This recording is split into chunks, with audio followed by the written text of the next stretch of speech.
कौवे ने सिखाया मुर्दे को दफन करने का तरीका। ये वाकया कुछ यूं हुआ कि दो भाई थे, हाबिल और काबिल। दोनों भाइयों को एक ही लड़की पसंद आ गई। उस लड़की के लिए दोनों भाई आपस में लड़ने लगे। फिर दोनों ने आपस में एक शर्त रखी, जो उस शर्त में जीतेगा लड़की उसे मिलेगी, जिसमें हाबिल जीत गया और काबिल हार गया।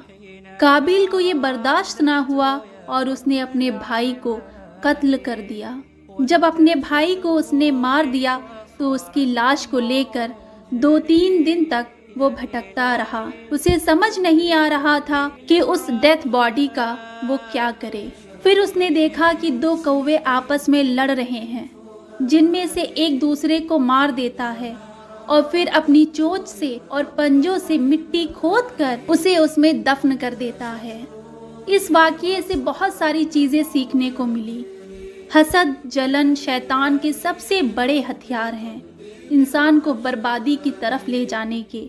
जब बंदे को कुछ समझ नहीं आती तो अल्लाह छोटी से छोटी मखलूक के ज़रिए भी मदद भेज देता है। इंसान की अक्ल काम ना करे, अल्लाह ऐसी ऐसी जगह से मदद भेजने पर कादिर है। हमने ये भी सीखा कि हसद और जलन सिर्फ और सिर्फ बर्बाद करती है, आबाद नहीं। काबिल जो कि बहुत खूबसूरत था, जब उसने ये अमल किया उसकी शक्ल बदसूरत कर दी गई।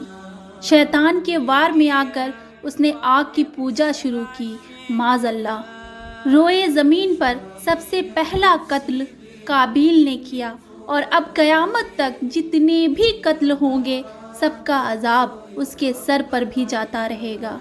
अल्लाह करीम हमें हसद, जलन जैसे बड़े बड़े शैतान के वार से बचा कर रखे। आमीन।